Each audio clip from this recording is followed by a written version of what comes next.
Puissance, feu, puissance, feu, puissance, feu. Je m'appelle Konamina Odette, épouse Noël. J'aimerais partager avec vous ce que le Dieu de Papa Florian a fait pour moi et pour ma famille. Et avant toute chose, j'aimerais demander pardon au Dieu de Papa Florian pour le temps que j'ai mis avant de faire ces témoignages.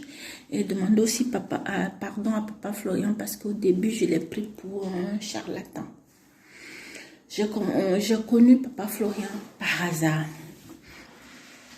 C'était en décembre 2017, je cherchais la recette d'abolo sur YouTube et je suis tombée sur les témoignages. Je me rappelle ce jour-là, j'ai regardé, j'ai écouté jusqu'à 2 h du matin. Et dès lors, tous les jours, quand j'avais un bout de temps, j'écoutais. Et c'est comme ça que j'ai su qu'il y avait des éléments et que tous ces témoignages-là étaient dus aux éléments. Et malgré que j'écoutais tous les jours, en même temps, je pensais que Papa Florian était un charlatan. Pardon encore, Papa Florian.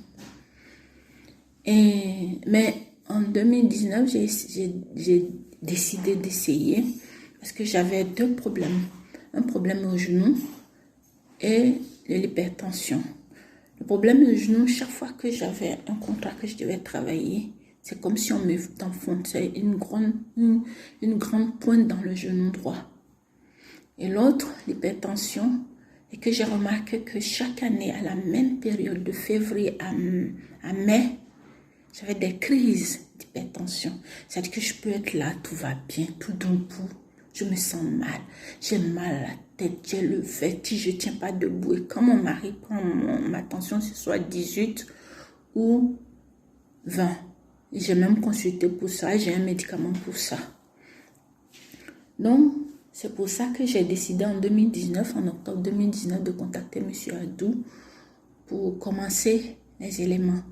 Donc, je contacte M. Adou, il me dit tout ce qu'il a fait, je fais, et me programme pour la prière. Et ce jour-là, ce dimanche-là, après la prière, j'ai vraiment douté. Parce que non seulement elle était très courte, quelques secondes, et puis j'ai rien compris de ce que Papa Florian avait dit. Du coup, j'ai douté. Alors, j'ai décidé de prendre les éléments à la source. Donc, je les ai commandés. Et c'est venu. Et ça a coïncidé avec 2020, avec la pandémie de la Covid. Donc, on faisait les éléments, ma famille. Ceux qui pouvaient faire le lait faisaient. Ma petite soeur et moi, je lui en avais donné. On se purgeait. On faisait le lait en même temps. Et le premier miracle a commencé avec mon petit frère qui est au pays en 2021. Je ne sais plus exactement dans quel mois. Mais en 2021, il appelle ma petite soeur et lui dit « Ah, j'ai mal au mollet, comme si quelque chose m'avait piqué, que ça me fait mal. » Bon, elle et moi,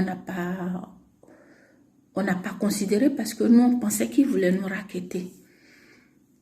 Une semaine après, il rappelle encore, mais là, il met la vidéo et elle voit que c'est vraiment enflammé son mollet. Donc, on lui envoie l'argent, il va à l'hôpital, on lui donne des antibiotiques et des anti-inflammatoires. Bon, en général, quand c'est comme ça, il faut au moins 1 semaine pour avoir les effets. Donc, nous, on attendait 1 semaine pour voir si tout allait bien ou pas. Mais là, 1 semaine arrive, il se trouve qu'il appelle, mais il était dans un village. Il dit que bon, tellement son mollet a enflé, sa copine l'a emmené voir une praticienne dans un petit village, qu'il est là-bas. Bon, on était là, on attendait. 1 autre semaine passe, il envoie une photo à ma petite soeur. Elle me balance la photo, moi je ne vois pas tout de suite. Ce jour-là, je papotais à mon mari, il était 18 h. Bon, je dis, bon, je vais me laver. Je me lève, mais le portable était devant moi, instinctivement, je le prends. Je le prends et je me rends compte qu'il y avait un message. J'ouvre, je vois le mollet de mon petit frère. J'écris, c'est quoi ça? Immédiatement, je monte à mon mari. Mon mari dit, mais il va être amputé. Parce qu'il faut savoir que lui, il était infirmier, il était dans le métier, il a la retraite maintenant. Il était dans le métier. Donc, en fait, son mollet était tellement enflammé, c'était rouge dès le départ.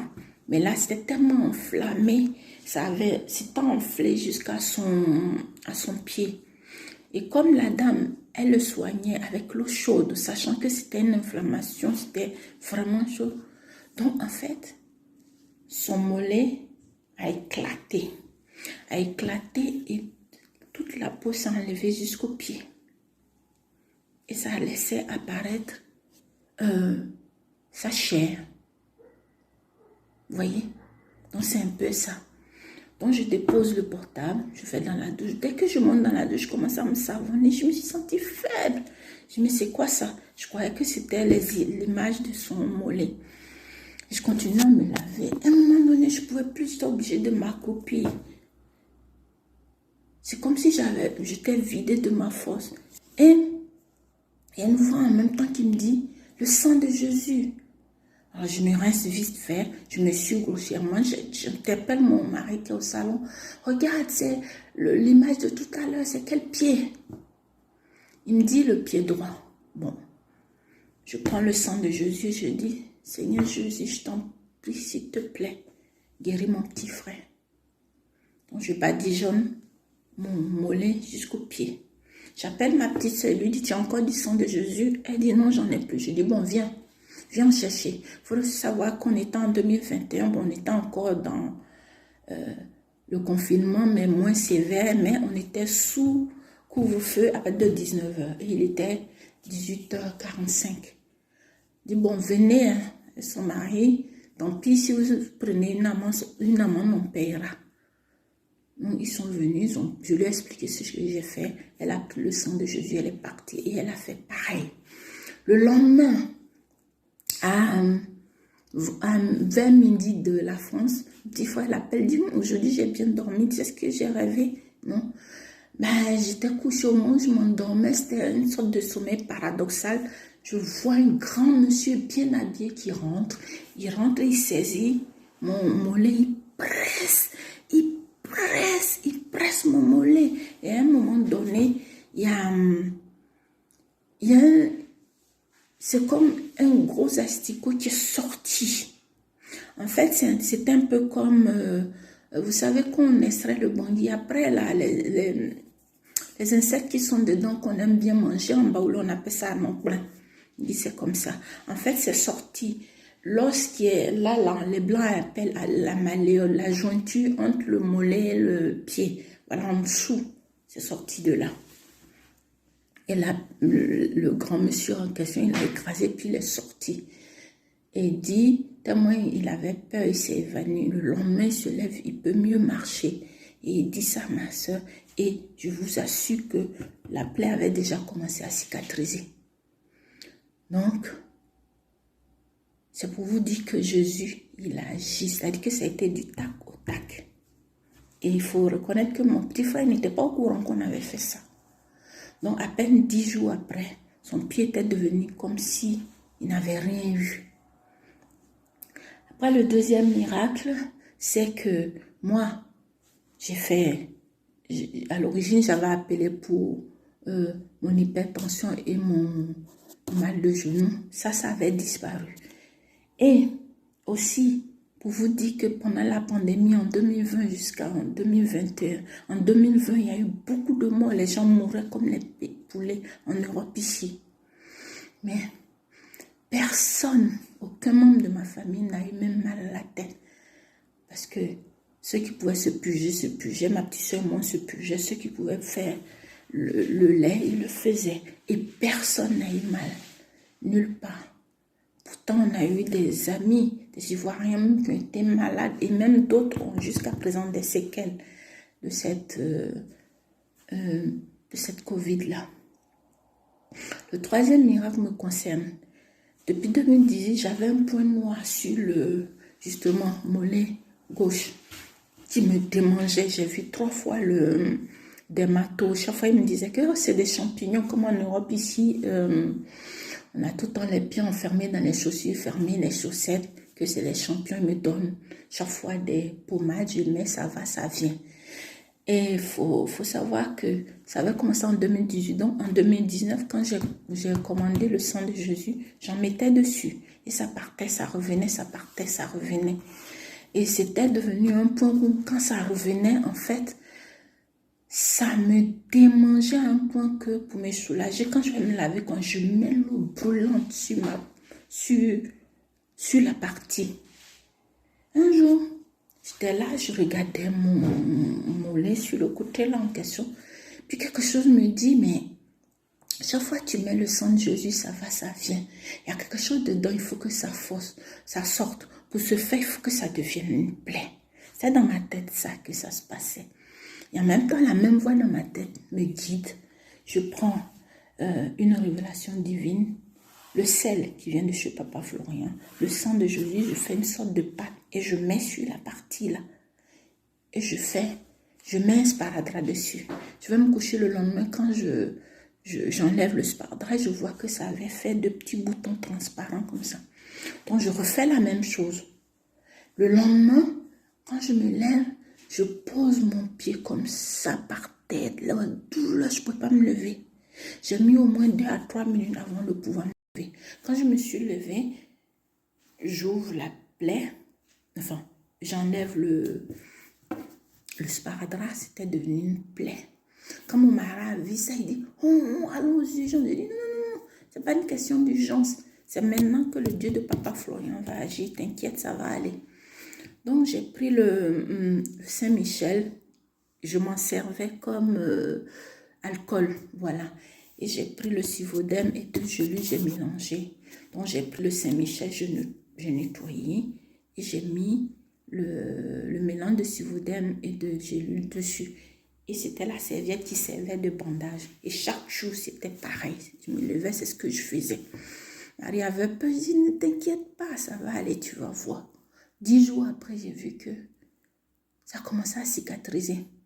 Et en 2 semaines, c'était cicatrisé. C'est pour vous dire que le Dieu de Papa Florian, il est là, il existe, il agit vraiment.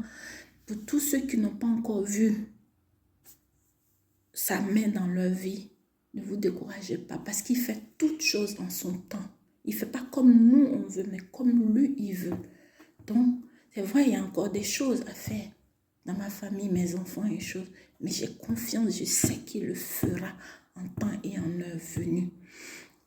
Et grâce à ce Dieu de Papa Florian là, aujourd'hui mon mari va à l'église. Il nous suit, ma petite soeur et moi, à l'église. Il va à l'église. Des blancs, ils ont du mal à croire. Mais tous ces miracles-là se sont produits sous ses yeux, sous son toit. Donc, au jour d'aujourd'hui, il va à l'église avec nous. Et il y a une chose que je voulais signaler aussi, c'est que pendant qu'on faisait les révélations, ma petite soeur a fait un rêve et moi, j'en ai fait 2. Elle a rêvé que c'était chez moi, comme si elle était au dehors dans ma cour et elle voit une personne. La personne ressemblait à une femme, mais elle n'avait pas de sein. Elle avait juste un petit morceau de pain attaché sur ses fesses. C'est une personne androgyne, comme les blancs disent. Mais cette personne essayait de pénétrer dans ma maison. Elle faisait le tour de la maison, elle va, elle vient. Après, elle va se mettre loin, elle regarde jusqu'en... Elle cherche où rentrer. La personne dit, elle était arrêtée, là, elle le regardait. Et la personne a fait jusqu'à n'a pas pu rentrer. Et moi, mon premier rêve, c'était que un jour, je revenais de la ville et puis devant ma maison, sur le côté droit, c'est comme s'il y avait des chaises et puis il y avait des jeunes, des filles et des garçons qui étaient assis sur ces chaises-là. C'était comme une sorte de chorale. Il n'y avait pas encore le pagne que Papa Florian a donné en cadeau pour la cérémonie d'accomplissement. Oui. Mais ça ressemblait à ce pagne-là, mais c'était plus bleu. Ils étaient en uniforme, comme s'ils attendaient pour faire une sorte de chorale. Moi, je suis arrivée, je dis, mais qu'est-ce qu'ils font là, eux? Puis après, je suis rentrée. L'autre rêve, c'est que j'étais sur mon balcon. Tout à coup, je vois deux messieurs et une femme. Elle me demande, ton mari est là? Je dis non. Moi, je les vois, ils entrent chez moi. Les 2 messieurs s'asseyent. La dame, elle rentre. Moi, je les suis pour demander, mais ils sont qui? Dès que je rentre, il y avait un fauteuil à côté comme ça. La dame, elle a commencé à m'attaquer avec une machette. Et quand elle m'attaquait, moi, je me suis assise dans le fauteuil comme ça. Je me suis protégée quand je faisais Jésus, Jésus. C'est vrai, elle me tapait avec la machette. Mais c'est comme si c'était dans le vide. Je ne sentais rien sur mon corps, ni douleur, ni de traces de choses. Donc, c'est pour vous dire que le Dieu de Papa Florian, il est réel. Il est réel. N'en doutons pas. Et remercions Jésus pour nous avoir donné quelqu'un comme Papa Florian, pour nous tirer chaque fois du filet de l'oiseleur, pour nous protéger, parce que c'est une chance que la Côte d'Ivoire a.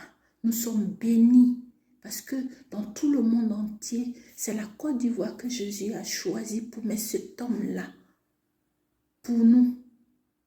En plus, il fait tout. On n'a pas à gêner, on n'a pas à faire quoi que ce soit. Lui-même, il fait tout, il se prive, il fait tout pour nous. C'est une grande bénédiction. Et prions pour lui, pour qu'il ait longue vie. Pour ma part, je suis rassurée, je suis très heureuse que Dieu l'ait mis là, que Jésus l'ait choisi pour le mettre là. Parce que pour moi, c'est comme si Jésus était physiquement, même pas comme si Jésus est physiquement présent en Côte d'Ivoire avec nous à travers Papa Florian. Alors, bénissons-le pour tout ce qu'il fait pour la Côte d'Ivoire et prions à ce qu'il ait longue vie. Que toute la gloire revienne à Dieu, à Jésus. Amen.